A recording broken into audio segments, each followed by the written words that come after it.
Welcome to a Trucker's Mind podcast. I'm Eddie McGee. It's your boy K Thinks. And we're back, man. Episode 370. Yes, sir. All right, man. Let's get right into it. First of all, Keith, have you had any interesting situations or scenarios happen this week? Yeah, man. I was telling you a little bit earlier, but your boy has been trying to. I got inspired by coaching track. You know, I've been out there coaching. This is my first year coaching track this season, and I'm coaching a little bit of the sprints, a little bit of the hurdles, just kind of like an assistant to pretty much everybody. And so I was like, man, I want to get back out there. I want to start running. I want to start just not necessarily with a grandiose goal in mind, but just to start, just to get the wheels rolling again, I guess you would say. So on Wednesday, we had what we call our, it's like our team, scrimmage or it's the coach's name, but it's an invitational. And I don't want to put his name out there like that, but it's an invitational, basically. But it's basically like a family friendly event. We got the little hot dog truck out there or whatever, or the food. What do you call those little food carts or whatever? Yeah. Family come out. We got the egg hunt for the kids and things like that. So it's like a whole thing. But they had like a couple of events for the adults where we could get in on relays and stuff like that. So. Man, I bought spikes, I got ready, got my shorts on, everything ready to go. And we had like a 4x1 and I put together a team with a couple of the kids out there and stuff like that. So I got out there and it was kind of like short notice because they were kind of like moving through the stuff pretty fast, and I was still helping set up the whole track and stuff like that. So I got out there and about 60 meters in, I don't know if I pulled it per se, but I tweaked my hamstring. I think I strained it. And that was a good reminder that I am 33 years old. And then you say you farted after that happened? No, I didn't fart. I definitely didn't fart. Oh, man. But yeah, it was one of those things where I think it just reminded me that as you get older, I mean, just in general, because there's kids that pull their hamstrings and stuff like that too. But just in general, your body is like a vehicle. You definitely got to make sure you got the proper nutrients and stretching and warming up, and making sure your tires are rotated, things like that. Same thing with your body. You want to make sure you're properly warmed up. You want to make sure that you're actually conditioned to run said event. You can't just hop out there thinking that you're just going to be competitive and you ain't ran track in like 15 years. So, and it was weird because it didn't, I was able to finish the race, but afterwards it swole up a little bit. So I had to ice it and try to nurse it back to health. So it wasn't crazy. I still feel it a little bit. It's still a little sore. But yeah, that was a good reminder that I'm 33 years old. This nigga Keith had a BBL out there. I was definitely a little thicker.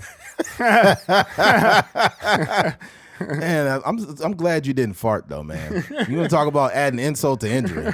You like, oh my leg, fuck. Don't help him up yet. That's the thing though, when you have what they call soft tissue injuries. Yeah. Nobody really cares. No one really cares when you're hurt anyways. It's just oh, dang, that sucks. But when you have soft tissue injuries, it doesn't look like you're hurt. And you can still kind of walk around and stuff like that. So the kids were just come on, run this race. And I was like, dog, I'm really hurt. I'm not trying to avoid running. I just can't do it, So yeah. And the kids, they think you fall into peer pressure, so they gang up. Come on, Coach Keith. Yeah, somebody was pushing me out there. Man. I was like, dog, my hamstring is hurt. I'm not, these kids, I don't know. They just young and dumb. They call everybody, come on, Unc. Come on, get out and run. Come on, OG. Get a race, Unc. Come on. It's look here, okay, leave me alone. Yeah. You're lucky that I didn't fart out there. Yeah. The crazy part is me, I've ran 1 million races in my lifetime. So It's I'm not trying to avoid running. It's just I'm being smart pretty much. All right. That's dope. I say for me, I had a slow week, but I will say the most interesting thing that happened during the week is a homeless guy woke up the whole neighborhood. It was about 5:30 in the morning, and then I just hear, oh, oh, oh. and because it was a cool night, I cracked my window. I didn't have the AC on. Yeah. So I heard all of it. Yeah. And then he started talking like, I don't want to do that. I don't want to do that. I'm like, nigga. Oh my God. It was so fucking loud. I'm like, dude, we gotta really address the homeless issue out here in Bakersfield. Because I mean, if you yelling, I don't know what type of mental health you have, but I mean, you need to at least sleep in or something. Yeah, you don't realize how much noise you're cutting out by just closing your window. Bruh. Yeah. That's the same thing, like, for me, like, sometimes we'll have a window open or whatever, and, you know, it's a nice, like, even during the day or during the morning, like, we'll open it up or whatever the case may be, but you realize, like, some of these birds be obnoxious. You know, they be like... Yeah, like... And then some of them be making like weird noises that is not like you don't really know like if it's a bird or like a chainsaw or something like that. Yeah, they got mockingbirds. They be like, "Hey fool, hey fool, hey fool, hey fool." Like, man, he sound like the neighborhood. What's going on? Yeah, man. Yeah, you got to close that fucking window to get those, get that sound out of there. I know some years ago when I moved in that area, it was this black dude, and it probably was like 7 or 8 a.m. Mm-hmm. And I heard somebody talking shit, and I'm like, oh, somebody about to get in a fight. Mm-hmm. And then I looked out the window, and it was only him. Like, the way he was talking, I thought it was another dude. Like, bitch, you better back up, motherfucker. Fucking bitch. You think I'm playing with you, nigga? Huh? I look out the window, it's just him standing there. I'm like, God damn. At this point, just fight yourself. Fuck it. Yeah, that's man. Hilarious, dog. Yeah, and I don't want to laugh at mental health problems, but I mean, you either gonna laugh or cry because it's a very sad, unfortunate situation. Yeah, but man, what? Are you done? My bad. Well, yes and no. Mm-hmm. My next door neighbor, she showed me a video one night of, I guess, a homeless guy that came up to because I live upstairs. Mm-hmm. And he came upstairs and he was like laying down, and then he stood up and he banged on my door. Mm-hmm. And then he like walked off. And she showed me the video. I was like, what the fuck? He banged on the door, on my door? Yeah. She said, yeah. And I was like, I slept through that shit. Yeah. Yeah. I was like, that's scary stuff. Yeah, that's scary. I was like, bro. And I told him, I said, I'm glad I didn't wake up. I'd have pushed him down the fucking stairs. He's like, no, don't do that. He seemed like he was harmless. I'm like, ain't nobody banging on your doors. Yeah. That's not harmless. Yeah, he obviously had mental health problems. But look, I'm sorry. Yeah. I don't know if your mental health problems can potentially be violent. So if you are banging on my door, all I gotta do is push you down the stairs and just go back to sleep. Yeah. You hear him like, fall down the stairs like a cartoon character. I just go back to fucking sleep. Oh man, that's crazy. Yeah, there's that. That. Outside of that, there was not much interest. It was a very slow week, folks. Yeah. I apologize for that. I wish I had a more engaging story besides the homeless guy waking up the whole fucking neighborhood. One other thing that I seen, we went to go see that movie Sinners, which I recommend anybody go see. But this is not like a story, but it's just observation more so. There was like these black people, and you know how it is, like there's niggas and then there's black people, right? But these black people are in the parking lot. It's kids running around. They running all through the parking lot. It's niggas sagging and all kind of other stuff, and they just smoking weed while their kids is just floating around. Like, and I'm telling myself, I'm like, man, I hope they not going to see Sinners. They wasn't going to see Sinners. They was going to see the other version of it. What's that? It's called Niggers.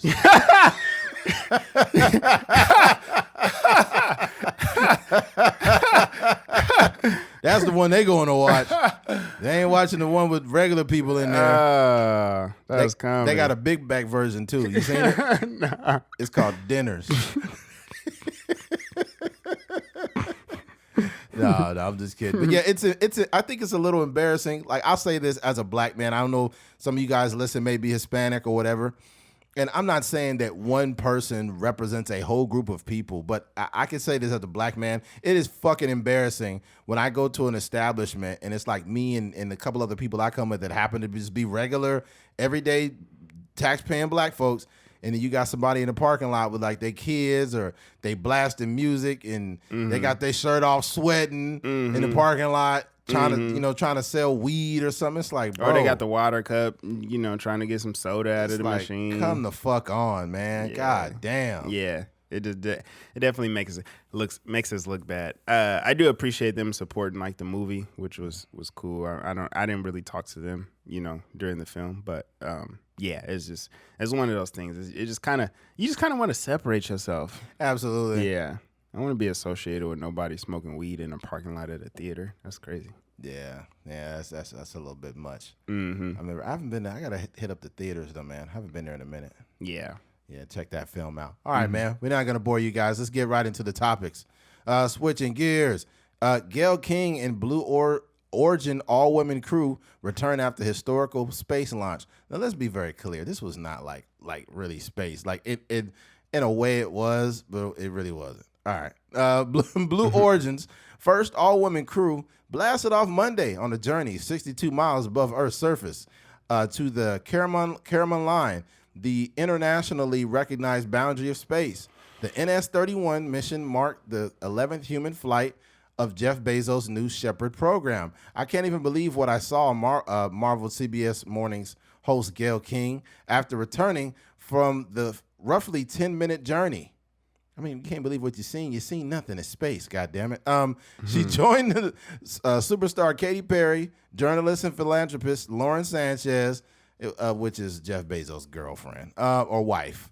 Film producer Carrie Ann Flynn, former NASA rocket scientist Asia Bowe, and civil rights activist Amanda Gwynn on Blue Origin's historic trip to space. Bowe was on the first Bohemian, and Gwynn the first Vietnamese and South Asian woman in space. They joined a small group of 52 prior passengers with the New Shepard program, who have made the quick trip to space. This is the first all-women crew to lift off nearly 6 decades following Soviet cosmonaut Valentina, blah, blah, blah, whatever. I don't really have an issue with this. I just think that there's an obsession with celebrities doing things. And I feel like actual women in America, like this doesn't represent like American women. It's just a bunch of rich women going up in outer space. I feel like if you want to send women up there, send a school teacher, send a motherfucking accountant, send a personal trainer, send a teacher, send like real women in America, send a registered nurse, send a doctor, send a dentist, send actual women that move the needle in everyday society instead of just fucking celebrities all the time. It's so annoying. And then Katy Perry came down like, I am like so filled with love. And I'm like, oh my God. It's like, I just feel so connected to love. Like, can you speak to your fucking, what do you call those people? What, your PR person? Can you talk to your PR person and tell them that they fucked up? Like, you guys have been practicing you saying that. It is just the most fabricated fucking, oh God. I'm just, I don't care. Okay, I don't hate it, but I just don't love it either. Yeah. I mean, I will say, you have Katy Perry, you have Gayle King, you have, and then obviously Lauren Sanchez. I caught what you said there, like how they try to put her as a philanthropist when she's really just Jeff Bezos' partner. Yeah. Then some of the other people, they're just regular people. Carrie Ann Flynn is not famous. No. Asia Bowe is not famous, and then Amanda. But they're all status. She's a fucking NASA. One of them is like a NASA person. She's a rocket scientist. Yeah. Yeah. But I would consider that like a. That's she's legit. not a regular person, but she's not a celebrity. That's legit. Yeah. Yeah. So yeah, I think they got a decent mixture, but I think all of it kind of got overshadowed by Katy Perry being up there and Gayle King for sure. But yeah, I don't think there's nothing wrong with it. I think that this is actually very dope that in 2025 people can go up there and have like these take like dang near like a space Uber to go see space a little bit. You know, I think that's amazing. I do think that maybe in their mind, and I heard this from somewhere else, maybe another podcast. In their mind, they're thinking that nobody is going to care unless there is some sort of celebrity attached to it. So I think Jeff Bezos is probably playing a little bit of a game when it comes to like who he put on the spaceship. Because if it was just like, Carrie Ann Flynn or whatever the case may be, and nobody really knows who she is, and we just send her up to space, like there's no conversation around it. The only reason there's a conversation is because Gayle King and Katy Perry were, the two faces of the whole spaceship journey. So I think it's dope. Would you go up there if they threw you on the ship? Absolutely, I would go, but I would be a real person. I would actually say how I felt and what I experienced. Mm-hmm. I'd be like, hey, I'd like to thank all the real astronauts that actually go deep in outer space. They just paid me to do this, and I had some fun. And I drive trucks for a living, and I'm a podcaster, and I hope that this brings our numbers up. Yeah. I mean, I just want to go for the experience. I think, maybe it'll be more feasible for regular people to go see space, or even a little glimpse of space, because all we really see now is just photos from satellites and stuff like that. But I think it would be dope to be able to see the world from the outside of the atmosphere or whatever the case may be. So yeah, I think it's fine. All right, and here's another article. Gayle King has responded to backlash over her Blue Origin flight on Monday, which saw all-female crew, including CBS Morning's anchor pop star Katy Perry, said thought its purpose was meant to bring attention to women in aeronautics. The flight via the Jeff Bezos founded space tech company also drew plenty of criticism, even from other celebrities. In the interview on Today, Olivia Munn called it gluttonous, adding, there are so many other things that are so important in the world right now. What are you guys doing up in space? Amy Schumer, Olivia Wilde, and Emily Ratajkowski also chimed in. What did Gayle say, though? Well, I don't get that. Yeah. When asked her response to backlash in the flight, King said, I think it's good that we can really address it, because I was one of those people before I went on this flight, and before I became educated, why are we spending so much money on space when there's so much to do on Earth? I was one of those people. However, King said her mind changed when she looked at what Blue Origin does and what their intention is, which she said is to figure out how to harness the waste here and put it into space to make the Earth a better place. King noted, we use space technology all the time via GPS satellites, and that every time a flight goes up, they get some type of information that can be used for something else. Okay. So they're just trying to throw all the trash into space? Yeah, I mean, that's still not a good thing. We got space trash problem now. Yeah, we're sweeping it under the rug. Yeah, so we got enough trash on planet Earth, and now we're just bringing it up. Is that what you're saying? You just gonna put it on the moon? Maybe I have a comprehension problem, Gayle King, but you need to stop throwing your fucking trash into space. Yeah. How about that? Yeah, it's a better way of doing it. Can you imagine what space looks like? It's probably nasty. Condoms everywhere. Burger King wrappers. Like, how is there a Burger King in outer space? How did this happen? Yeah.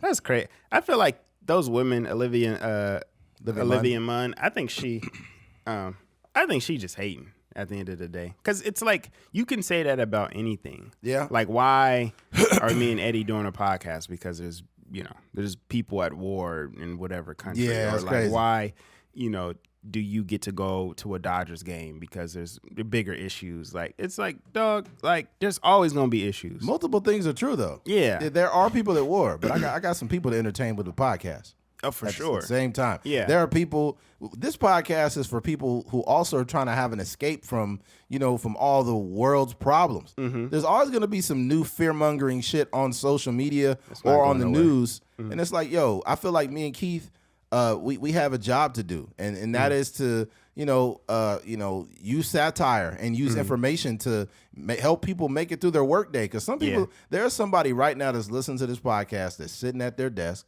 and they're listening to us, and it's helping them get through the day. They probably during the worst part of the day, they turn on the podcast and it helps them just like blast through it. You know what I'm saying? For sure. And I also can't consume my life with like other people's problems. Nah, you can't. I got stuff going on in my own life that I, care more about, just to be honest. Like, I'm not this person that's out here like this super liberal, like I care about everybody and everything and every animal and every atmospheric thing that's going on in the world. Like that's just like that's a terrible life in my opinion. It's too much stress, man. Yeah, for sure. Not to mention like you can have empathy and you can care, but I think what happens is when you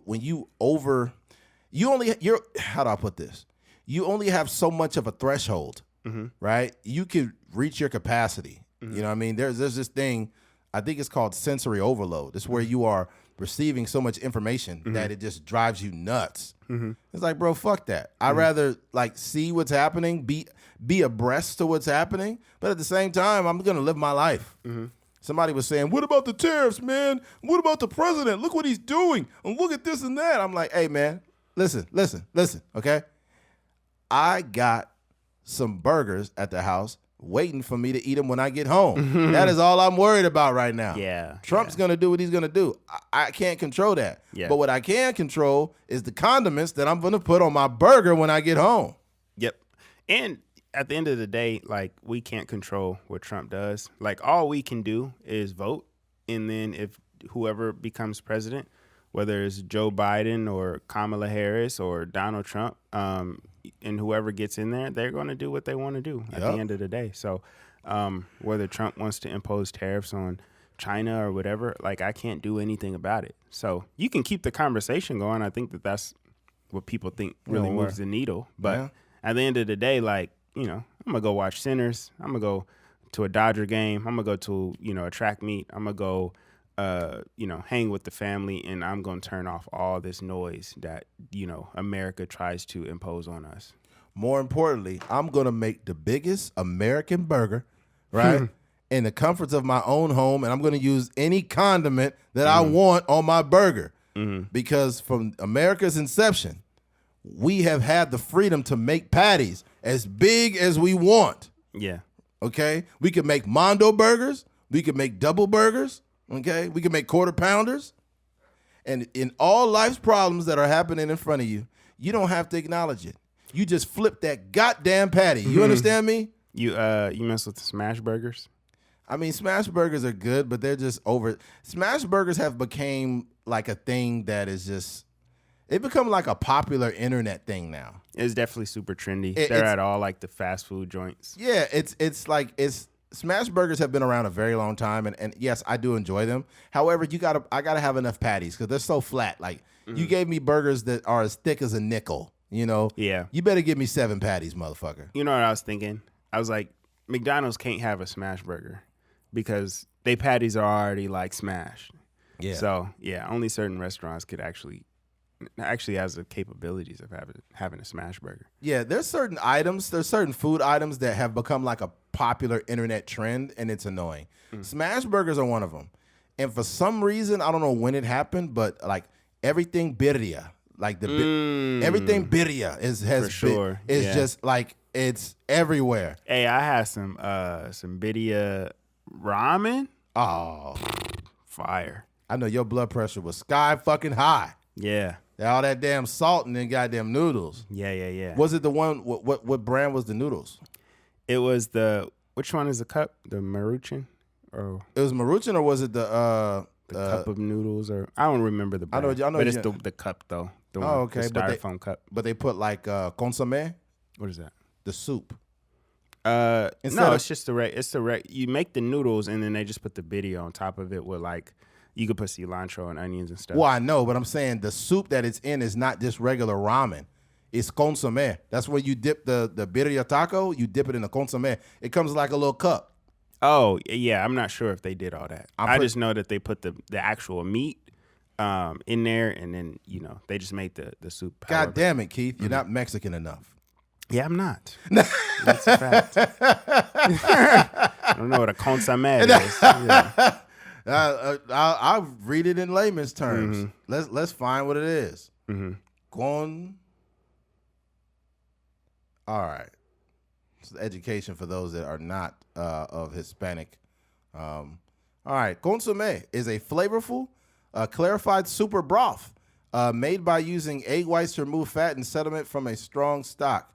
That's not completely accurate. No, it's the consommé that for the birria is thick. It's like thicker. And it's like more. I know what it is, and I know what you're asking. Absolutely. But what I'm saying is I don't know if they did that. I just know that they added the actual meat to If they didn't, then that's not birria, dog. That's not. I don't know, man. That's not. They just gave you noodles with cilantro. It's not. That means they ripped you off, homie. I said meat, not cilantro. And no, I know the meat, meat, the birria meat. But even in the birria meat, they put the red. Was it reddish? Yeah. Was the soup reddish? Mm-hmm. Yeah, then they did you right then. Yeah. Mm-hmm. But if they just had that brownish fucking. What I'm saying is they didn't cook it with the soup. I mean, I don't know if they cooked it with the soup in there. They probably. Who knows? Yeah, but it was good. That's all I know. All I know is that whenever you see people eating them enough, they back be big as a motherfucker. Yeah, that is definitely big back food right there. Yeah, I just seen some. You know what? That's a question that we should ask people. What is the most big back shit you've ever done? What is the most big back shit you have ever done? The worst shit I've seen in recent time is this girl took 2 honey buns, put the big honey buns, like the big Hostess ones, right? Took 2 of those and she deep fried it, right? That's not it, Keith. I'm not done yet. She deep fried it, and then she used that shit as burger buns. She put a patty in between it with bacon and cheese. God dang. And then she put like this sauce, like this burger sauce that you get like at like In-N-Out or whatever that you know. And she put it in there and then she ate it. Yeah. And I'm like, God damn. I know her arteries is like, hey, hey. Yeah, I don't really got no big, like, nothing crazy like that. I say I'm a very simple man. I don't usually go too crazy when it comes to eating stuff, but I will say like the most big back shit that I've probably ever did. I would say I probably got like a honey bun and slathered peanut butter on it. That's the most big back shit I did. And my thing is when I got it out of the microwave, I made sure I moved quick. So as soon as that honey bun, you got it in there for like 20 seconds and it's like smoldering hot, right? Once you take that honey bun out the microwave and you get the peanut butter, the honey bun is so hot that the peanut butter just melts. It go from being kind of like creamy solid to like just turn it into peanut butter liquid, bro. Oh God. Yeah, I have to try that. I don't know about that one.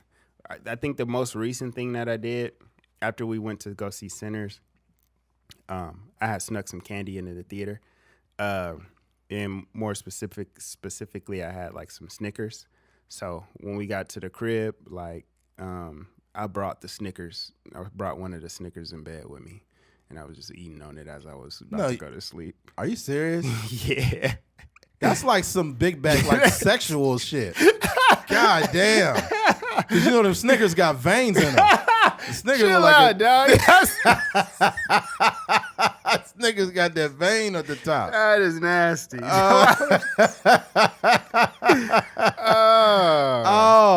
This nigga, he had a king size Snickers. Vein in it. The veiny Snickers is nasty. Oh man, he had that thing oiled down. Oh man, Snickers said it's great sweatpants season. The Snickers had some gray sweats on.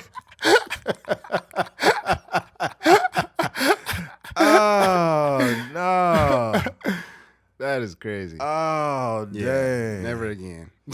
Oh man. Oh no, man.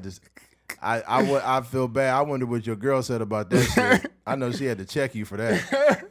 She's like, why you have a Snickers in here, man? What are you doing? That's crazy. Yeah. Oh, dang. There's some other shit that I've done. Oh, man. My thing is I'm a conventional eater, though. I don't really do big back. Keith, you've probably never seen me do like something so wild that you remembered it.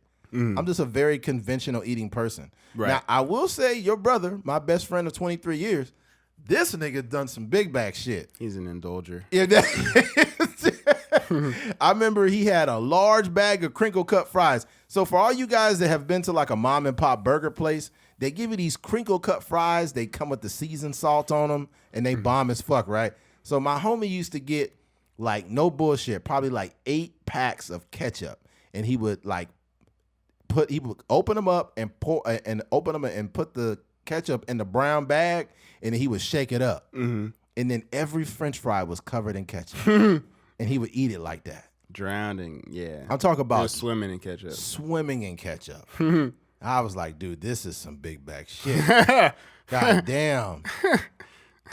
The thing, I don't know, man. I've just seen so much shit on the internet of these, what they call them, mukbang people. Oh, they're so annoying. What's that? They call it a mukbang when you get like a bunch of food and like eat it, like a big old platter full of shit. Mm-hmm. They just eat so nasty. And they're like, I love this. Like, why are you slurping chicken nuggets, man? You don't got to slurp that type of food. It's not soup, motherfucker. God damn. Nasty. Yeah, it's wild, yo. Mm-hmm. Yeah. This one girl was on there. Oh, it was this black girl. She's young. She's probably only 21 or 22. Mm-hmm. She's like, today I'm going to be eating some burritos. And I'm like, okay, big deal. And she took 8 Chipotle burritos and ate them. God dang. I was like, she is a fucking machine. Chipotle burritos is big. You should be full off of one. Dude, I know she be shitting. She been like, I'm about to eat 8 burritos. And then like 2 hours later, I'm fixing the shit. Golly. That's wild, bro. Yeah. What's that guy's name that keeps winning the hot dog contest? Something Chestnut.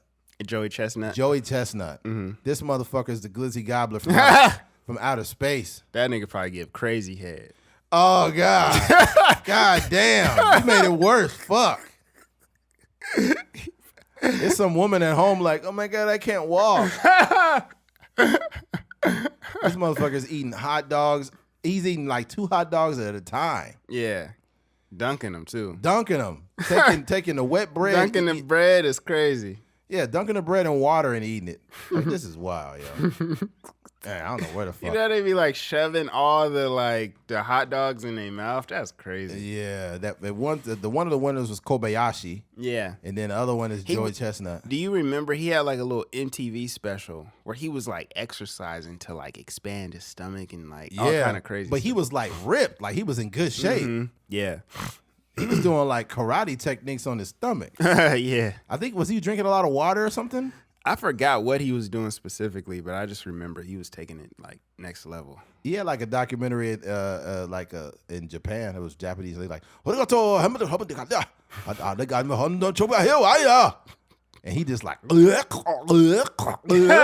he was eating those hot dogs like Yoshi, like fucking Mario. There was I seen this video because I remember in college having this thought, like, what do people speaking in English sound like to like non-English speakers? They did that. I seen a video. Yeah, and they have an actual video. No, that's not what I seen. Oh, the one that I seen, it was just like people, and they were like using nonsense language. Yes, but it was in the cadence of a person that spoke English, and I was like, oh, this is how we sound to like people that don't speak English. But it was pretty crazy. Yeah. So I say that to say, like, even listening to that, English sounds like it sounds like pretty smooth. But Japanese and Chinese and some of those like Asian languages, they sound like very aggressive. Like they sound like they're yelling at each other. They're like, like, well, they probably just saying good morning, but it just sound like so aggressive. No, imagine somebody that's like from China or Japan, and they like talking to like some hood dude, and they're like, punch him on, like, what's up, nigga? Run my fade then, nigga. What's up, cuz? What'd you say about the hood, cuz? Punching y'all. Oh man, it's like, what he say, nigga? What he say? He trying to catch these fade, nigga. That's what he trying to say. It was this one Indian dude that I guess he was in Crenshaw. Mm-hmm. They was interviewing him. You seen it? He was asking where Crip Street was. Yeah. He said, he's like, they asked where Crip Street was, and he was like, I don't know about Crip Street. And he said, they packed me out, bro. I was straight from India at the time. I didn't even know what was up, but they packed me out. Dog, anybody that's not, especially LA, if you come in here from a different state, different country, whatever, just don't. The gang banging out there is not a game. No, it's not. It may be cool to listen to YG and all these like gangster rappers and stuff like that, but they take that stuff very serious. Yeah. So don't go out there just asking for where certain neighborhoods, certain streets is, stuff like that. Like, nah. I feel like out here too, we're gonna start getting a lot of LA transplants moving to Bakersfield because the Hard Rock Casino is coming soon. It's going to provide jobs for people, and it's going to be cheaper housing. What people fail to understand is once you get to the Grapevine or right there, that's less than 100 miles to get to L.A. And when I used to haul fuel in L.A., like I used to get a load and get a load of gas and go to I was going to all the hoods in L.A. But I'd be in Crenshaw. I'd be over there off. I was everywhere, right? And this one dude that was at a Chevron, he was a manager there. Damn, that was your throat doing that? Yeah. God damn. Everybody heard that time. They heard that. You still got that Snickers lodged in there and veins. Anyways. That's nasty. Anyways, the guy told me that he lived in Bakersfield. And I was like, huh? He's like, yeah, I live in Bakersfield. It costs me less money to commute from Bakersfield every day than to live in L.A. Yeah. And if you can handle the drive, then you straight. Yeah, and I was like, bro, that's crazy. He said, yeah, it cost me way less. He said it cost him way less money to live in Bakersfield and commute to work at a Chevron. So what that told me is they got new developments that they got like a whole new apartment complex out there in the Tejon area, the Tejon outlets. And they talked about how much the rent was. It was like $1,700 for one of them, and it was like $1,800 for another one. And people was like, hell no, that's too expensive. And I said, yeah, it's too expensive for y'all, but then people that live in LA, they're gonna be moving right over here.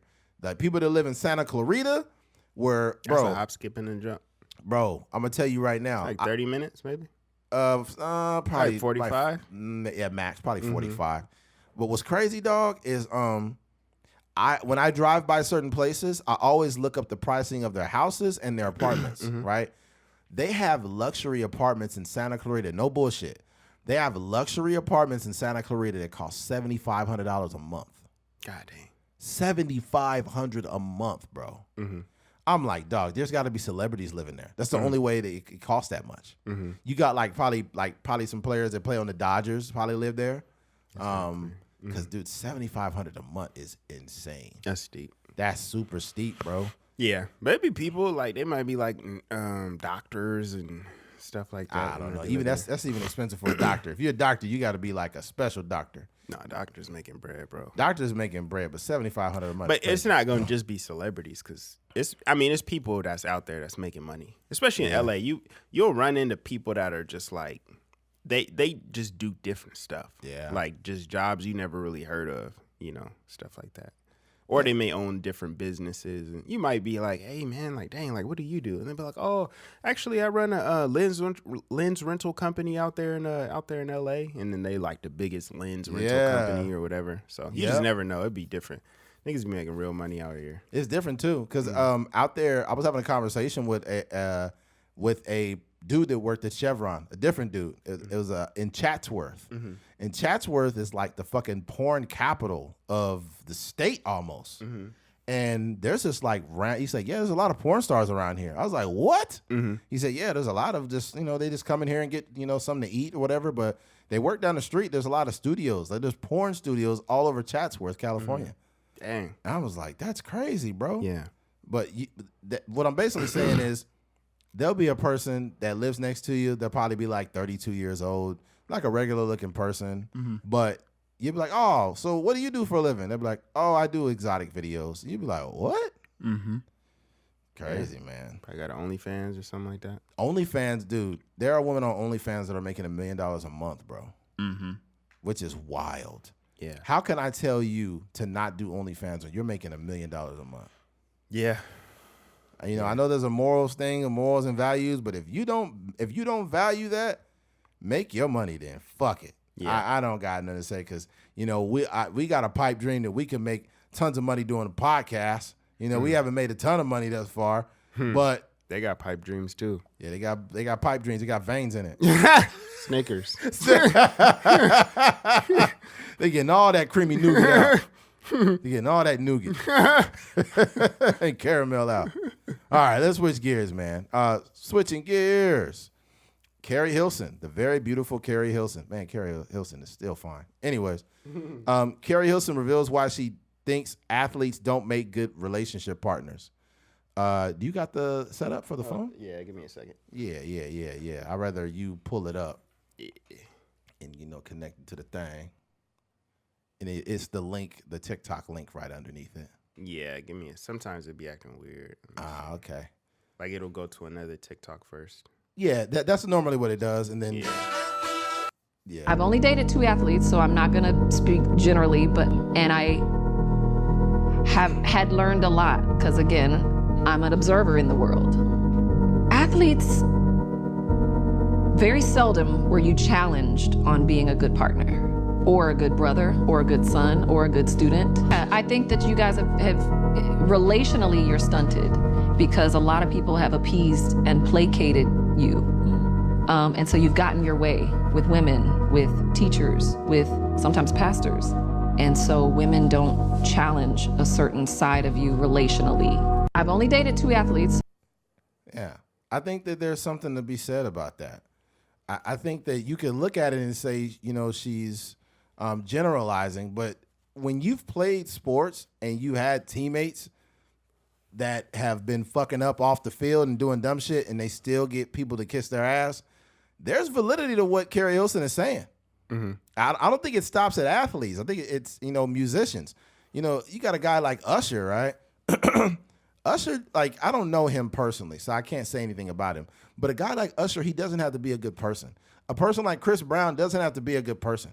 Chris Brown has multiple incidents of him in regards to women, whether it's him putting his hands on them or cursing them out or being sued. So he's not probably the best character when it comes to women, but women love him. Mm-hmm. They pay him thousands of dollars to take a picture with him. Mm-hmm. So a guy like that is going to have a very skewed view of the world. So what she's basically saying is they never been challenged relationship-wise, or they never had a woman have to challenge them because they're used to the world being their oyster.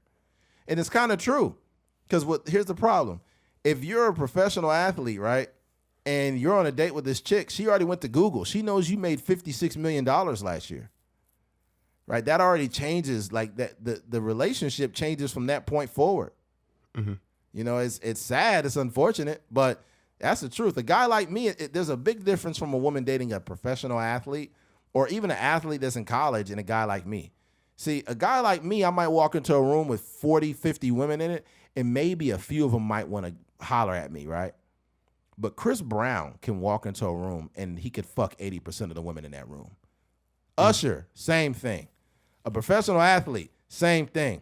And people might say, that's not true. Well, look, you clearly have not known professional athletes. Because, I won't name any names, but me and Keith know of some scenarios of a athlete that, pretty much got what he wanted. Mm-hmm. I won't share the story, the details there, because I don't think Keith wants that to be out. But yeah, man, it's a different world. Mm-hmm. Yeah, I think that for me, growing up I went to high school with a handful of professional athletes, and all of them, especially in high school, because that's like you don't really know you're going to you don't really know you're going to be professional. Like, you could probably look at it and be like, this kid is really good. Like, they have the trajectory to be like, D1 pro athlete, whatever. But you don't really know until you start to get into high school, because you're getting looked at by colleges, whatever the case may be, or you're making all area, things like that. So in high school, you'll see, like, I've seen kids that, like, there's one kid in town who was ineligible he's the best basketball player in town, but he was ineligible every year, right? And it wasn't until his senior year that they decided to basically put him in, like, a bunch of TAs and maybe a PE class and another, elective just to get him a 2.0 so he can be eligible to play basketball. And then they went on and won Valley. You know what I mean? Like, literally one season of him playing basketball, he goes on to win Valley. So that's kind of like what some of these athletes kind of go through when you're, like, really good at sports or whatever the case may be. Your career in terms of high school and the way that people view you, whether it's your teachers or your coaches or your admin or your past, whatever the case may be, like, these people all kind of hold you to a different standard. Like, say you're an average basketball player, that story would never happen. You know, Right, there you go. like even, you know, me coaching, I understand how it goes. Like there's some kids that like on the, like when grades come out, when the quarter grades come out or whatever, and there's a kid that is ineligible, if he got a little bit of promise, we're going to talk to the kid and say like, hey, can you turn in some work can you talk to your English teacher and see if you can make up that assignment to get said grade change, whatever the case may be. Because that's how it goes. But if you ain't no factor on the team, then nobody's really gonna bat an eye. Like you just gonna be ineligible, and then they're gonna move on to the next person. And that's the fucked up thing about it. I think that some of the best athletes, what happens is they don't have to be decent people a lot of times. They could be the guy that fucks up, doesn't go to practice, and they'll still be starting on Friday. Yeah. And I think that's the issue with some of the coaching out here nowadays, is the fact that you talk about these principles and, hey, everybody is on the same team. We all need to do the same things. And then you watch your teammate be a complete fuck up. There's probably a guy that's second string that shows up to every practice. He busts his ass. The guy in front of him is better than him, but it's a dude that's just he's a horrible character. He doesn't apply himself in practice. He gets in trouble off the field. But when game day comes, they're still going to start this guy. Yeah. Coaches care too much. Coaches care too much about winning. But I don't want to just keep this on sports. I think that those behaviors go outside of the sport and they go with women. So, for example, if you're a dude that you're not an invested player, you're just the best player on the team, when you leave, you don't really see any woman as actually being special because you could just replace them. That's how you think. Yeah. And, you know, the thing about it is even if it's a good woman, you don't really care to be like challenged in a relationship because you're like, man, she doing too much. I'm out of here, bro. I've had, man, and here's the sad part. I've had women that I liked and they liked me, and all of a sudden they just kind of like was off of me, and the conversation got weaker, and I was like, well, I guess she doesn't like me anymore. It's okay. And then you see the dude she start messing with after you, and it's just some dude with no class, like some, maybe a basketball player or something like that. And then the dude dog her out and treat her like shit. And she's like, hey, Eddie, how have you been? And I'm thinking, like, What's up, big head? Nah. You don't get to come back over here. No Snickers for you. Nah, you don't get no veins. No veins for you. Yeah, but it happens, man. I think women learn too. I think there's something, what the conversation is being left out is the fact that women do like these type of guys, bro. So we got to stop acting like they don't too. I think that the allure of dating a athlete that's literally at the top 1%. I think the women get initially attracted to that level of accomplishment, right? But then they start to see that this person does not have real character. Yeah. It's like dating a supermodel and expecting her not to be superficial.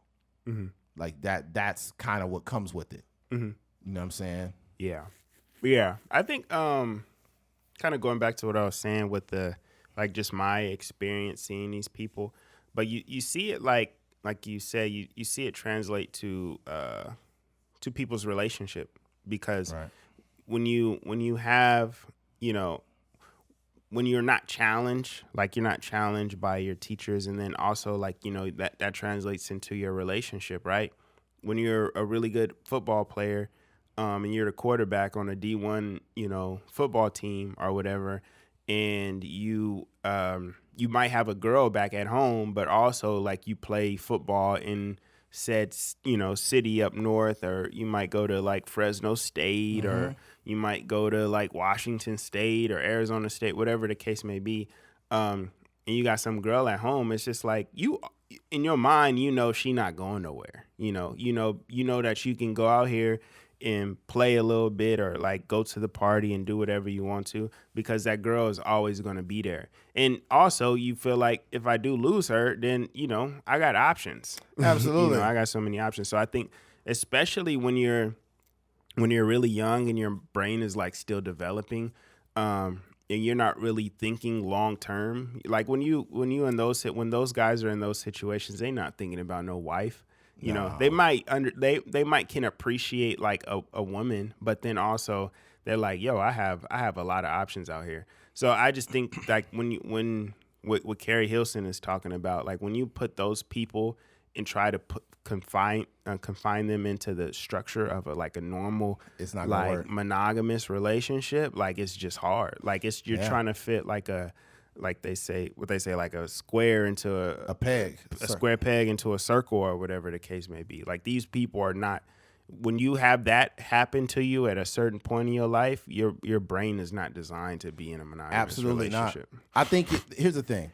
I think that all conditioning is not bad. Mm-hmm. But what I mean by that is like as a man and as a woman, you have to start conditioning your mind to be monogamous. Mm-hmm. See, the issue with most people is, especially I would imagine an athlete, is that when you single, you fucking this girl on Monday, you fucking this girl on Tuesday, you fucking this girl on Friday, you fucking this girl on Saturday. And then you meet this one girl, and she's different than all of them. She's really kind, she's really nice, but as time progresses, you've had such an abundance of different women that you just can't break what you've been doing. No matter how good she is, no matter how dope she is, you never built that muscle. Mm-hmm. And I think that when we talk about options in today's world, there's an illusion of options. Mm-hmm.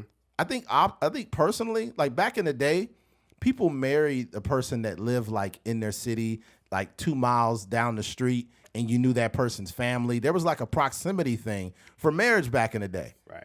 You know what I mean? But nowadays, you meet people all over the internet, this person in this place and this person in this place, and you think you have options. You don't. Mm-hmm.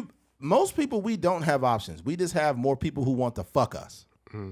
That's just the truth. Mm-hmm. So when I hear people say like, you know what, I don't have to deal with this, I have options. No, you don't, because you're just going to keep getting fucked. That's all that's going to happen. You're just going to keep getting fucked, and you're not going to find a valuable human being. Mm-hmm. So I think that being able to condition yourself to not be like dating around so much, I guess you could say. Yeah. That's hard for a person that, you know, is a professional athlete. Mm-hmm. They're not going to be like, I'm not dealing with these women, because it's hard for them. I'm not trying to give them an excuse, bro. Mm-hmm. But it's hard for them to walk into a room and not have women want to throw themselves at them. Mm-hmm. Like, imagine how bad it is being Usher. Mm-hmm. You know what I'm saying? That's got to be tough. Mm-hmm. You're Usher. Everybody knows you. Mm-hmm. You walk into a room, and it could be a woman with a wedding ring on and everything. And she's like, oh, my God, I love your shows. And, you know, she's touching all on him. You hear about that woman that recently got divorced because of Usher? Mm-hmm. Yeah, her fucking husband left her ass. Yeah. She was begging Usher for a kiss. Yeah. This is the type of shit that like high profile people deal with. Mm-hmm. So, you know, back to Carrie's point, like they're not being challenged relationally. Mm-hmm. You know, I mean, yeah. But yeah, I don't want to beat a dead horse, but yeah, there's that, man. Mm-hmm. I would just encourage people, man. I'm definitely not a relationship girl. I'm not a guru. I'm not in a relationship myself. However, I have learned to, how do I put this? I have learned to thrive in my solitude. I'm not chasing pussy, if that makes any sense. Mm-hmm. Because if I was a guy that's single chasing pussy, I'm putting my energy in the wrong place. Mm-hmm. And then by the time I meet a decent woman and she's cool and everything, I want to be able to appreciate her. Mm-hmm. You can't appreciate a person when you got your dick all over the place. Mm-hmm. Because that's all you're thinking about. Mm-hmm. And this is no different with women. We know what y'all be doing. Mm-hmm. You know what I'm saying? Y'all be looking at, y'all be dealing with so many different Snickers bars. Y'all got so many. Y'all got Three Musketeers. Y'all got whatchamacallits. Y'all got Snickers. What's the other one? Y'all got Three Musketeers. Anything with Butterfingers. Anything with veins in it. Anything with chocolate veins. That's hilarious, dog. Can you imagine a girls' night out? They're like, ooh, girl, I'm trying to get me some veins. I want it real veiny. Oh, man. That's bad. I think we just ruined Snickers for people. That's what we just did. You know what I used to do to like a pump fake for sending the pig of the hammer is like I have like a very vascular like forearms. So what I would do is like hang my arm down, and then you know like how the blood flows or whatever, just my arms will get like very veiny. So then I would take a certain like close up of the arm and send it, and then it would be like a pump fake of the like I was sending a picture of the swipe, but it was just a picture of my arm. Dang. You thought you was original. They got a bunch of pictures of hands in their phone. I wonder what women think when they see a hand. They be like, ooh, his hands. Ooh, girl. I guess there was a thing where women say they don't like men with like feminine looking hands. Yeah, like soft feminine hands. Yeah. It's like, man. Yeah. I guess so. I don't know. Now niggas is painting their nails, so I don't know. Yeah, I don't know how much weight that hold. I don't know either, man. Damn, that's a trip. Yeah, a lot of guys are painting their nails. That's one thing. If I had a son, I'd be like, boy, if I ever see you paint your nails, I'm gonna slap the nail polish off your fucking ass. It's a different time, man. By the time your son get old, he might be, might be a thing. I don't know. Imagine your son paint his nails, right? And you tell him, you know what? I'm gonna slap the shit out of you if you paint your nails. And then you slap him, you're like, and he's like, yeah, Daddy. Why? I'll be like, you know what? I'm sorry. Just keep the nail polish on. Just keep the nail polish. We know what's going on now. Yeah, the slap was a test. Had to see how you was gonna react. Yeah, well, the snap. Yeah, after that slap, we understand what's happening now. All right, son. That's crazy. All right, switching gears. Oh yeah, this is a terrible story. I have a story to tell as well. This is more personal. But switching gears, a woman put laxatives in her lunch to catch whoever was eating her lunch at the office, landing them in the hospital. You shouldn't be stealing lunches. And Keith, did you know that even at jobs that pay well over six figures, that stolen lunches are an epidemic in the United States? Did you know that? Yeah, people are stealing lunches left and right. It's really, especially people that can make money, they're still stealing lunch. This 20-year-old girl has been having issues at work lately with one of her coworkers swiping her lunch. She never imagined having an office issue of this sort. And she wouldn't have been so bent out of shape if whoever was doing this only took a bite or two. But her coworker was downing all of her food and the juice she brings to work. They then had the nerve to put her dirty Tupperware containers right back into the fridge. Wow. She also has a lunchbox with her name very clearly written on it, and that didn't even deter the person from eating her food.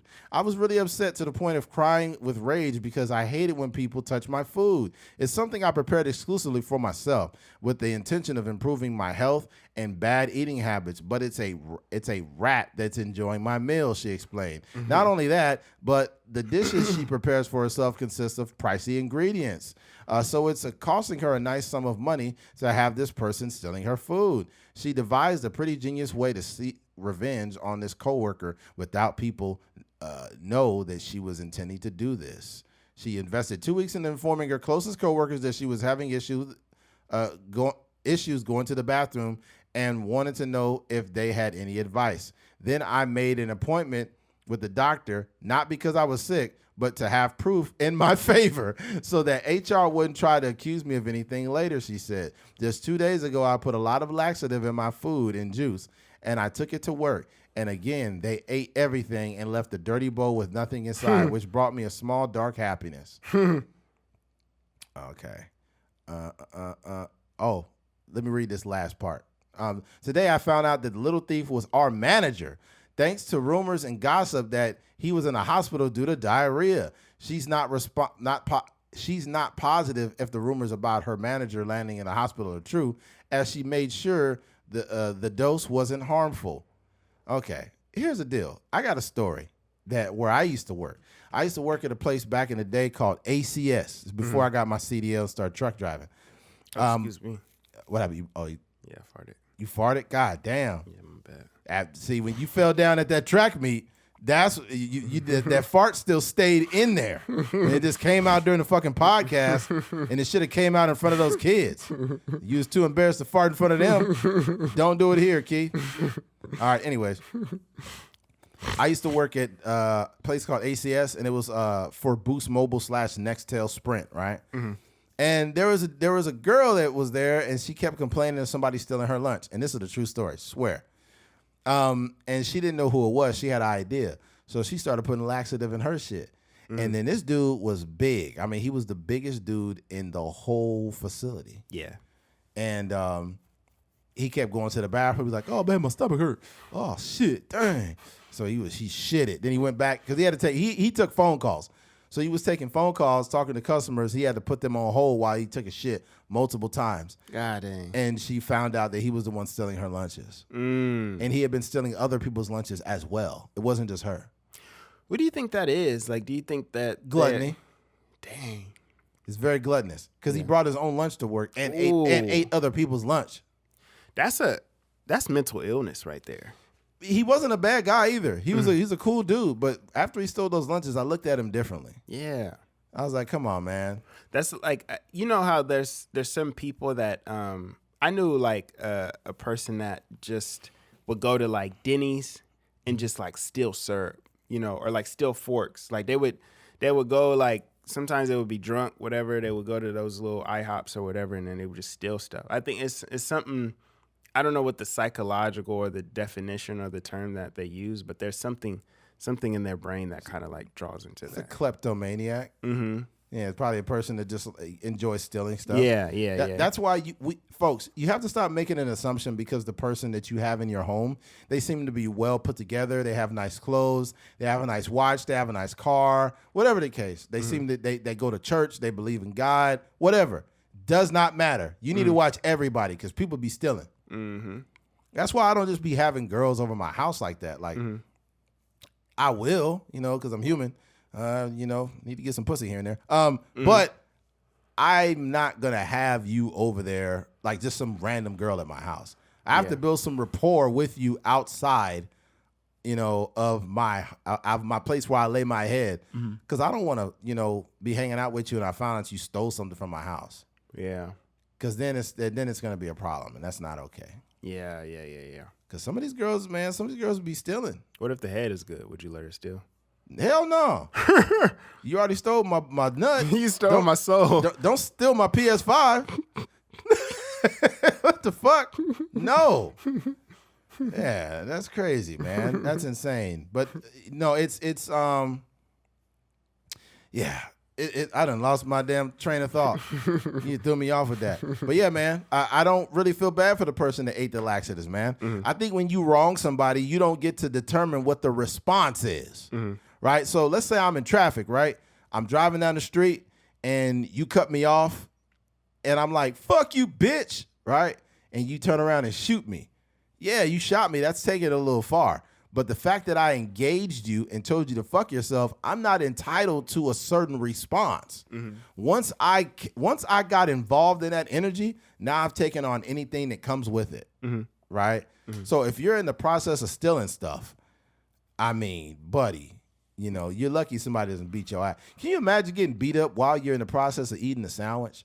Yeah. Like you're eating a sandwich and he just catch you with a right hook. Meat fly out everywhere, fucking buns on the ground.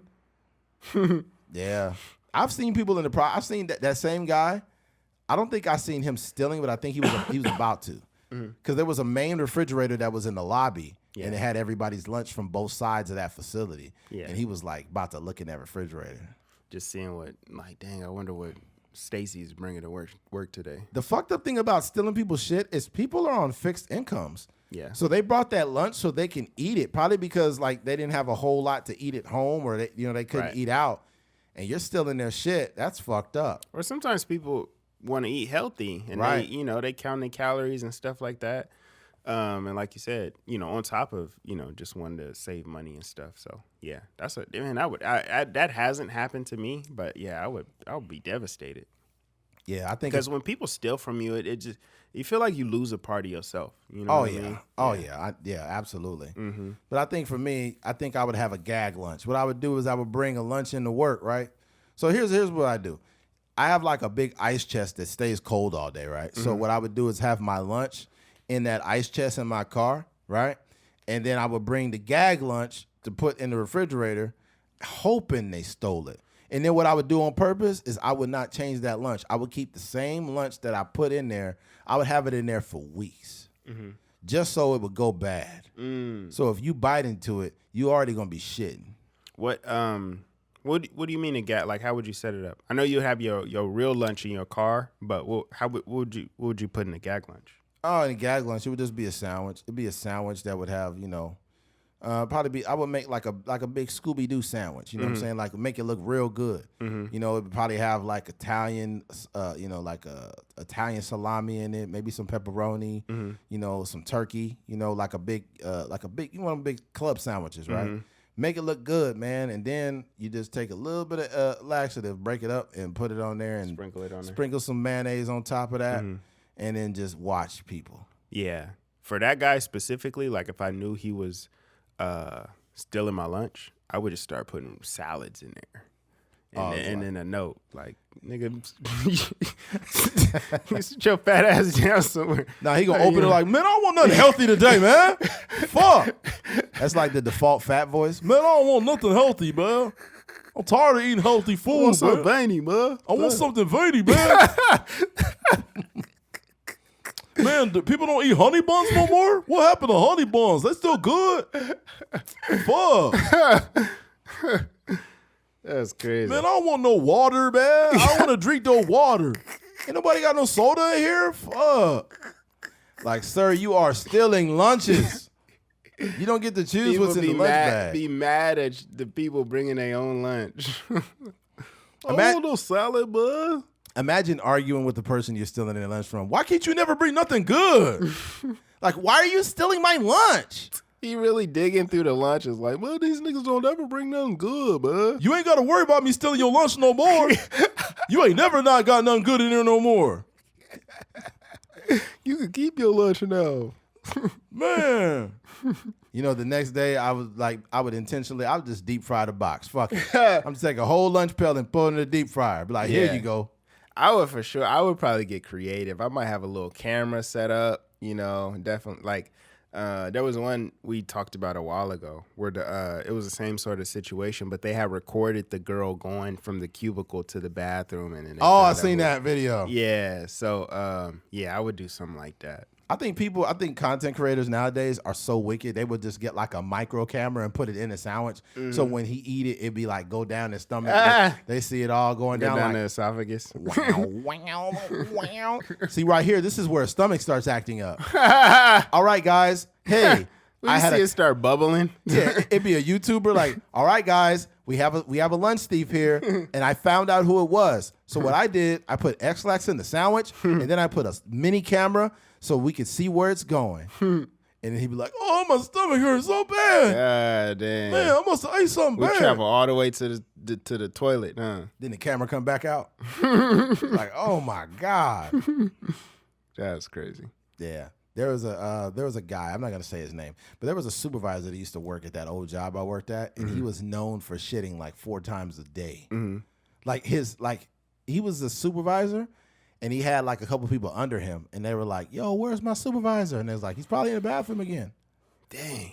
Yeah, this is bad diet or what? I don't know. Yeah, mixture. Probably might be a stomach issue also. Yeah, but this guy would like literally eat Taco Bell every day. Yeah, it was Taco There was Bell. a Taco Bell literally walking distance from the facility, and he was always getting like, "Let me get a double beefy Would he drive over there? Yeah, he would drive or walk, but he was like, "Let me get a triple layer beefy burrito, please." Yeah, he was eating that shit every day. Like, actually, let me get 3 beefy triple layer burritos. Yeah. I'm like, dude, you cannot eat Taco Bell daily. Some people be getting asked just like crazy numbers of like regular items. Like if I go to Taco Bell, I might get like a regular taco, then I might get like a 5-layer burrito, and then that's it. Maybe a drink or something like that, or maybe just a regular meal. But sometimes people will get like, let me get a chalupa, and then let me get like 3 tacos. Matter of fact, make that 5 tacos, and you be like, dog, that's just a lot of food. Like that's just a lot of food. Yeah, you trying to shit yourself. Back when I was going there to Taco Bell, they had something called the Fresca menu. And it was a good menu. It had more health conscious options. I remember that because you get like a little chicken. I used to get like a chicken and rice. It's a Fresca bowl. Burrito. No, it was like a little burrito, but that mug was pretty good. What? Oh, okay. Because they still have the bowl there. Yeah, they still had a bowl. It's called like a power bowl or something like that. Yeah. But they had they did have a burrito, Fresca burrito. They had the Fresca tacos, and it was cool. But then they ended up taking it away because people don't like healthy food. Yeah.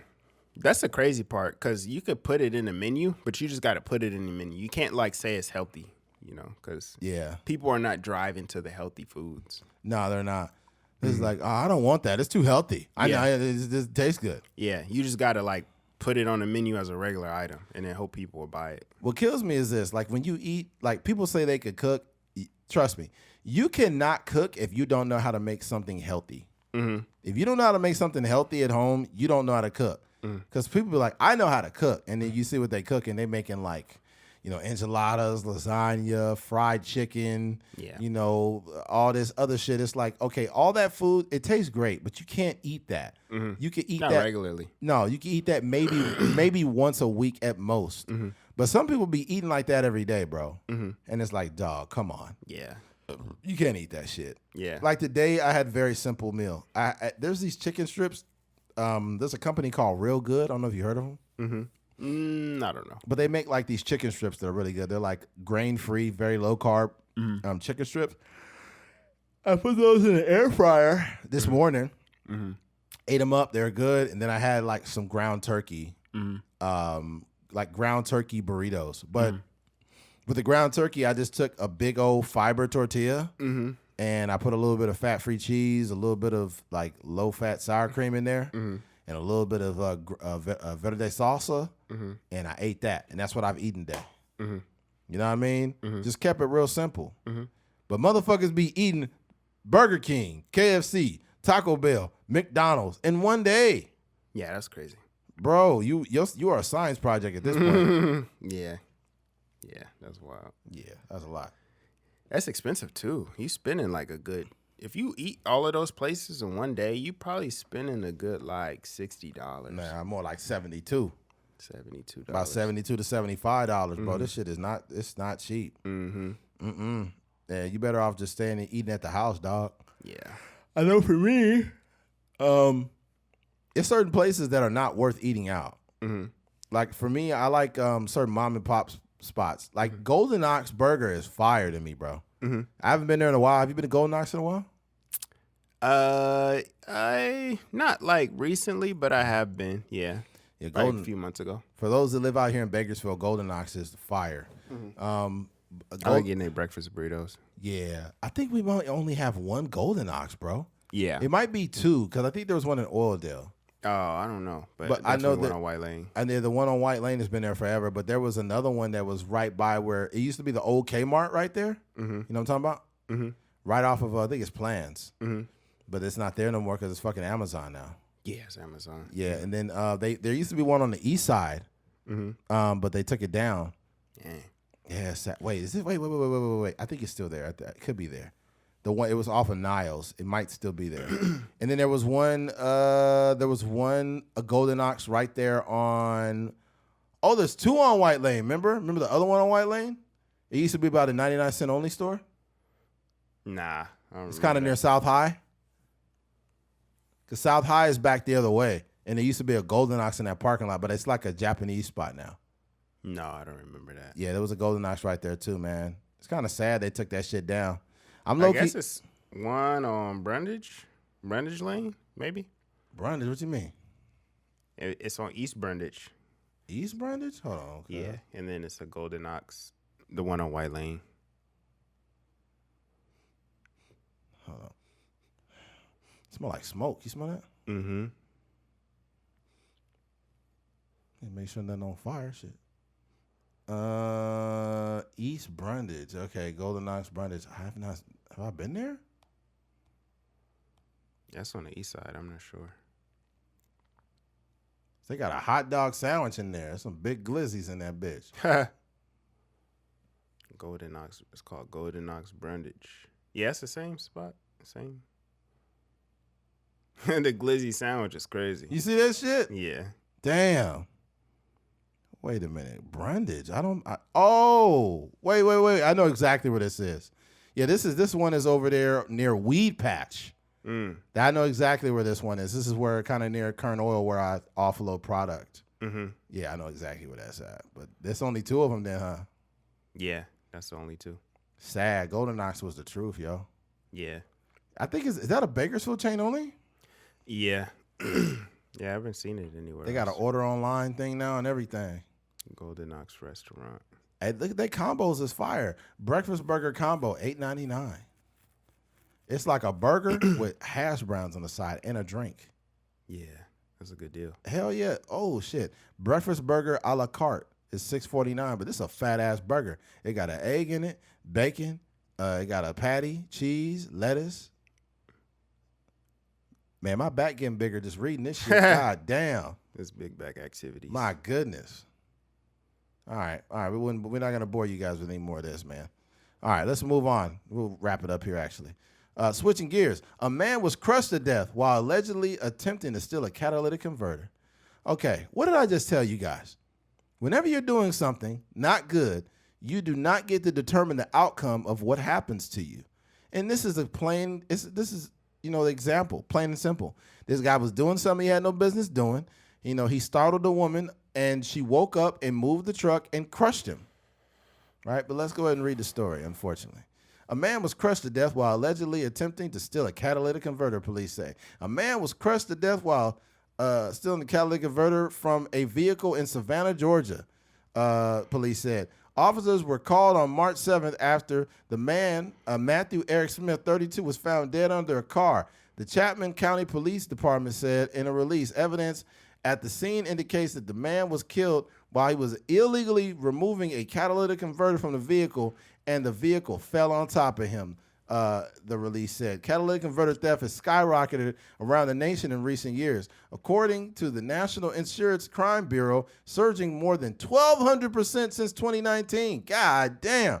The converters, which reduce pollution and toxic gas from the vehicle's emissions, are relatively easy to steal and contain valuable precious metals such as palladium, platinum, and rhodium. Last year, federal, state, and local law enforcement carried out a coordinated takedown of multi-million-dollar network of catalytic converter thieves, dealers, and processors that led to 21 arrests in 5 states, the Justice Department said in November of release. Some of these precious metals are more valuable per ounce than gold. God damn. And their value has been increasing in recent years, the department said. The black market price for catalytic converters can be above $1,000 each, depending on the type of vehicle and what state it's from. Dang. They can be stolen in less than a minute. Last year, according to police, 39 catalytic converters were stolen from vehicles in unincorporated Chatham County. It's way worse than that out here in Bakersfield. Mm-hmm. But I'm gonna tell you something right now. And it's hard to. I feel bad for the person that crushed the dude stealing it. I really can't say I feel bad for the dude that got crushed, because like all you doing is just being a regular person, and somebody is like making you a victim, right? I think that people need to get their ass whooped, bro. Straight up. Like if you are stealing someone's catalytic converter and they decide to hit you with a bat, I mean, then it is what it is, bro. Mm-hmm. You got no business. Like, bro, people got to get to work. They got families. They got kids. They got bills to pay. You giving them another bill, and it's fucked up, man, because them catalytic converters are not cheap. Right. Matter of fact, you want to find out how much these cost? I'm going to go right to AutoZone website right now and just give you an idea of how much it costs to replace this shit. Because, most Americans don't got money falling out of their ass like that. Mm-hmm. They got to actually take the time to, wait till payday and all kind of shit to get these because they're expensive. Mm-hmm. All right, let me put in catalytic converter just to give you an idea. Let me see. Parts. Catalytic converter. Okay, universal federal catalytic converter. This one is cheap. We ain't talking about that one. Okay, OEM EPA compliant universal catalytic converter. This is not bad. But okay, this is the AP. This one is $475. This one is $262. This one is $519, $555. So we be talking about this one is $797, $916. One of these fucking catalytic converters is $1,300. Yeah, I see one on here. It's the GM Genuine. I guess it's the one off the actual GM vehicle. Right. It's over $1,100. This one here, this is AP Cat Eastern Carb catalytic converter. It is $1,700. Mm-hmm. Bro, it's not okay. And I'm gonna tell you something. Like, bro, if you could tell, this is just like the person is just like a dope head trying to get a fix, and they steal it. If you just stand there and call the police are not gonna come, bro. Mm-hmm. The police got a whole bunch of other things they doing. You will be a victim. I'm not telling you to fight the person. All I'm telling you is that if somehow there happened to be a bat laying around somewhere and the person was close enough and you swung it in the direction of the person and you hit him, then maybe you're wrong. Maybe you're not wrong. Okay? But at the end of the day, that motherfucker will not come back to your home again. Okay? Because when you steal from me, I don't want you to think you can come back here again. If you do come back, you're going to be so fucked up, you're going to be scared to come back here. Yeah. Can you imagine that, dog? And especially, like, it's just me, right? But if I had a wife and kids, I might fuck you up. Because if my wife is here alone and you doing that and she's scared for her life, I don't want you to think you can come back here. You can't come back here, homeboy. You will not come back. I'm not going to kill you or none of that. I'm not making those type of, statements. However, maybe, just maybe, if I had some paintballs that I kept in the freezer, right? Until the paintball was frozen solid like a piece of metal, and I seen you outside and you still in my catalytic converter and I let off with that, I bet you won't come back. Okay? I bet you if I had a shovel that I was using on the yard and doing some yard stuff around the house and it happened to be near me and I used it on your ass, I bet you wouldn't come back around again. See, here's the problem in society. We let bullies be too comfortable. I'm not saying the person still a catalytic converter is a thief, right? But in a way, it's kind of like being a bully because bullies get real comfortable bullying people.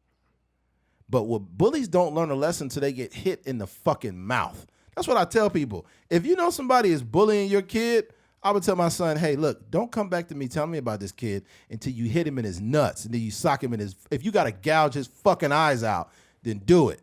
Because if you sit back, even David had to fuck up Goliath, okay?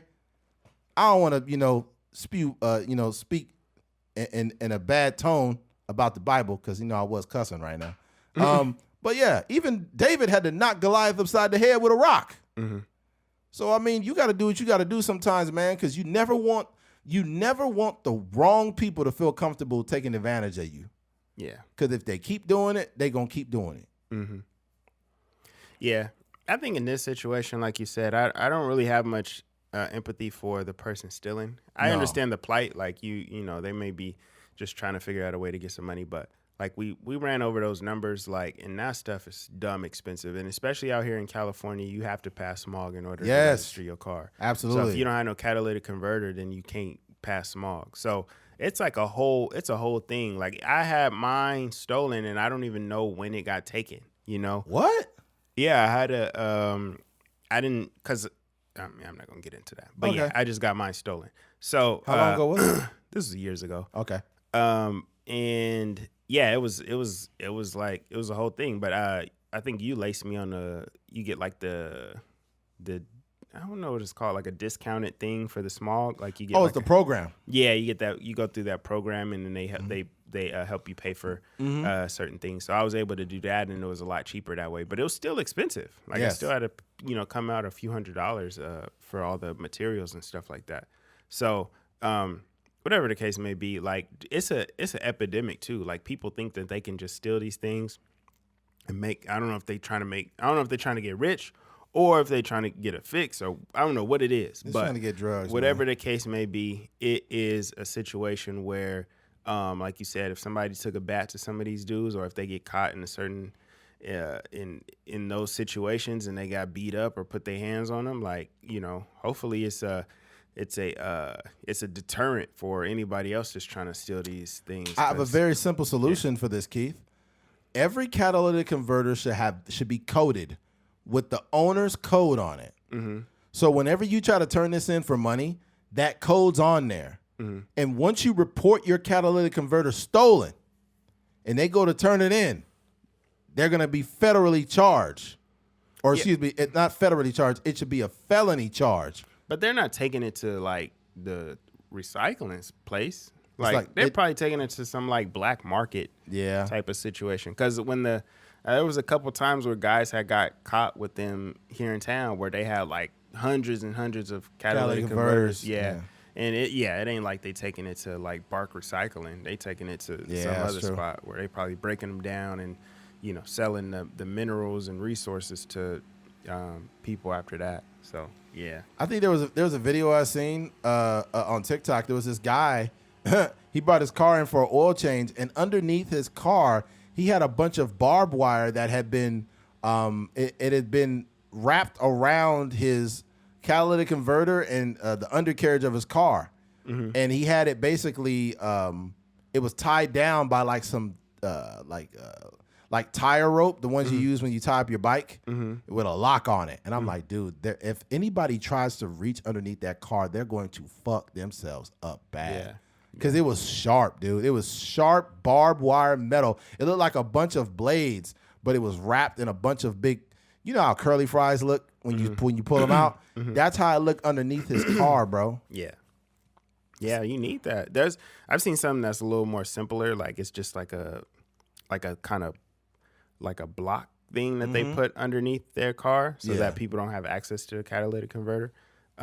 So yeah, we got to do something, man. I think that, like you said, these are the thing especially when it comes to your car, whether you got to get an oil change or you got to get your tires changed or new brakes, all of that stuff is expensive. It costs money, man. And for the most part, people don't really account for that in their budgets. They just like living their life, and they think if they have an extra $500, like dang, I got a little cushion, and then all of a sudden your tires go flat or your tires are bald, and then you got to get all new ones. So same thing with this catalytic converter. When it gets stolen, you got to replace it, and it's like it's not cheap by any means. So yeah, there was this girl that started her car. She's like, "All right, guys, get ready with me," and she got in her car and turned her on, and that shit said, "Oh," because that's how when you take the cats off. And she's like, "What the fuck is that?" And then she's like, all right, guys, it turns out somebody stole my catalytic converter. Like, I had to get a new one, and it was so fucking expensive. But, all right, guys, follow me. I'm going to go to lunch right now. We're going to Starbucks. You feel like, okay. So apparently, she had the money to fix this. Yeah, it was regular. Since when have people been calling Starbucks Starbucks? I don't know. Is that like a white girl thing or what? Yeah, I think so. Yeah, sounds like it. Like I need to go to Starbucks. My day is so hectic right now. It's like, you're going to go wait in that line to make it worse, lady? Yeah. I've never been a fan of Starbucks. I've probably been to Starbucks literally one time, and that's because I was with a girl that liked Starbucks, and she wanted it, and she's like, here, I'll get this for you, and I wasn't impressed by it. Yeah. It's just empty calories, man. Yeah. I mean, it's different stuff. Like some people go there because they need to pick me up. Like they go and just get a coffee, like a black coffee. Yeah. And then some people go and they get like the very sugary drinks. Yeah. What's that refresher thing that they got there? Oh yeah, they're like kind of like agua frescas, like like Americanized version of that. They're just like watery. I'm gonna say like kind of like fresh, like water. They have like a strawberry one, I think, or it's like a dragon fruit, something like that. But they're pretty good. They're pretty decent. But the thing with Starbucks, they put so much ice in there, you don't even really get a good drink. There was this dude that said, "Don't get ice at Starbucks." Yeah, he said because if you get ice at Starbucks, it's like you're cheating yourself. And what he did is he had one cup that was full of. He said, "I'll have my whatever drink it was, mocha, blah blah blah." He's like, "No ice." So they filled it up with no ice, and then he took 3 Starbucks cups that had ice, and he filled up all 3 of them with that one cup. Yeah. It's a super ripoff because the drink is expensive already. Right. And then they fill the whole thing up with ice. So you definitely have to tell them, like, you might want ice, but you could probably do like a light ice situation. Damn. But that's with any drink. Like if you go to any fast food restaurant, they're going to fill the cup up with ice, and then they just going to pour, a little bit of the drink in there. Yeah. And then you just gonna have a bunch of ice sitting around after you finish your drink. And then once your drink done, you better pray that ice melt because you still gonna need to quench your thirst. Yeah. You're like, fuck, man. You still gonna be parched. You still trying to wash that burger down. Yeah. You trying to wash that honey bun burger down. Man, remember when KFC they call it a double down? Mm-hmm. And it was 2 pieces of chicken they used as a bun? Mm-hmm. Bro. That's OD. Bro, they like once you do that, like the Heart Association need to like send out a warning on the piece of paper. I mean, on like a warning label need to be next to the chicken. Yeah. It's like, bro, two chicken patties is a bun is crazy. Yeah. There's big back activities. I mean, for those that don't know what that is, let me see. KFC Double Down. All right. The KFC Double Down is a sandwich that replaces the traditional bun with 2 pieces of fried chicken, featuring bacon, cheese, and sauce. They made it sound like a movie. It was originally released in 2010 and has returned multiple times, including a recent limited time run in March 2023. Oh, my God. That's a lot. Yeah, that's a lot, man. All right, man. Well, let's go ahead and wrap this thing up, man. Look, for those who have made it to the end of this episode, we genuinely appreciate you. Thank you for listening to a Trucker's Mind podcast. I'm Eddie McGee. It's your boy K Things. We're out of here. Peace.